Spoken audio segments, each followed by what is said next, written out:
एक बड़ा सा जंगल था। उस जंगल में एक डायनासोर अपनी पत्नी के साथ रहता था। उस जंगल में एक बड़ा सा पेड़ था। उस पेड़ पर एक बड़ा सा शैतान मकड़ा रहता था। एक दिन वह शैतान मकड़ा जंगल से गुजर रहा था कि उसने डायनासोर की बातें सुनी।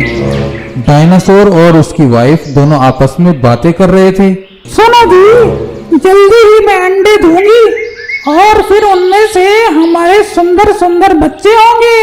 शैतान मकड़े ने जब ये बात सुनी तो वह खुशी से झूम उठा। अरे वाह, क्या बात है! अंडे, और वो भी ताजे ताजे। मुझे ताजे अंडे बहुत पसंद है। डायनासोर नहीं तो जल्दी से अंडे दे और मैं वो ताजे ताजे अंडे खाऊंगा। मेरे मुंह में तो अभी से पानी आ रहा है। आहा! कुछ दिन बाद लेडी डायनासोर ने अंडे दे दिए और शैतान मकड़ा वह अंडे देखकर खुशी से झूम उठा। अरे वाह, इतने बड़े अंडे! इन्हें खाने में तो बहुत मजा आएगा। वाह! लेकिन लेडी डायनासोर के वहां होने से वह मायूसी से वापस चला जाता है। अब वह मकड़ा इसी तलाश में रहता है कि कब वह लेडी डायनासोर वहां से जाए और वह अंडों को चट कर जाए। कुछ समय बाद लेडी डायनासोर को भूख लगी और वह खाने की तलाश में जंगल की ओर चल दी। शैतान मकड़ा तो इसी तलाश में था। अरे वाह, अब आएगा मजा। अब मैं ये अंडे चटखारे लेकर खाऊंगा। यम यम यम। लेकिन तभी एक अंडा हिलने लगता है और उसमें से एक डायनासोर का बच्चा बाहर आता है और रोने लगता है। बच्चे के रोने की आवाज जब लेडी डायनासोर के कानों में पहुंचती है तो वह तेजी से अपने घर की ओर बढ़ती है। मामा, मुझे बहुत भूख लगी है, कुछ खाने के लिए दो ना। हाँ बेटा, मैं तुम्हारे खाने के लिए ही बाहर गई थी। ठीक है माँ, जल्दी से मेरे लिए खाना लाओ, मुझे बहुत भूख लगी है। ठीक है बेटा, तुम तब तक यहाँ आराम करो और हाँ, अपने भाइयों का भी ध्यान रखना। लेडी डायनासोर फिर से खाने के लिए जंगल में निकल जाती है।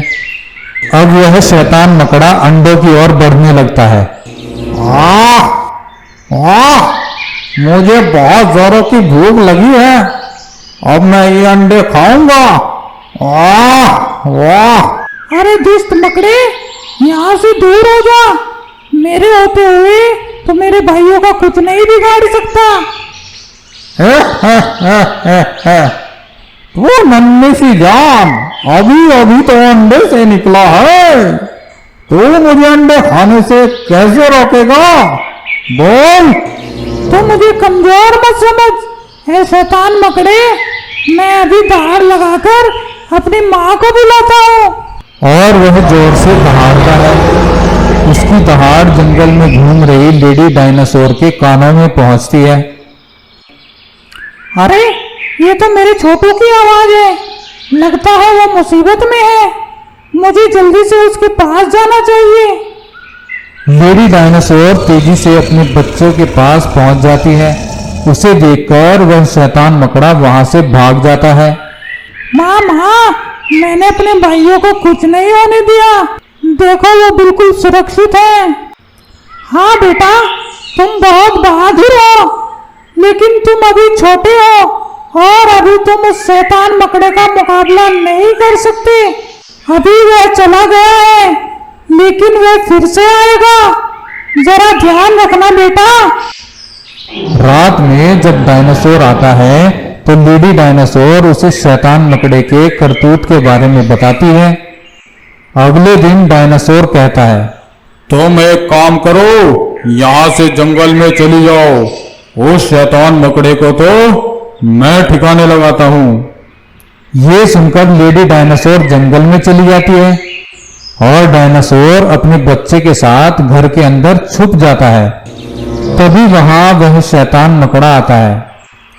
ओए वाह, लगता है ये अंडे अकेले ही हैं। आज मैं इनको छोड़ूंगा नहीं, आज मैं इनको खाकर ही रहूंगा। ये हा हा हा हा हा हा हा। जैसे ही मकड़ा अंडों की तरफ बढ़ता है घर के अंदर छुपा हुआ डायनासोर बाहर आता है और मकड़े को अपने बड़े से मुंह में दबाकर मार देता है और फिर डायनासोर और उसका परिवार मिलकर खूब मस्ती करते हैं। इस कहानी से हमें ये शिक्षा मिलती है कि बुराई करने वाले का अंत हमेशा बुरा ही होता है, इसलिए कभी भी बुरा नहीं करना चाहिए।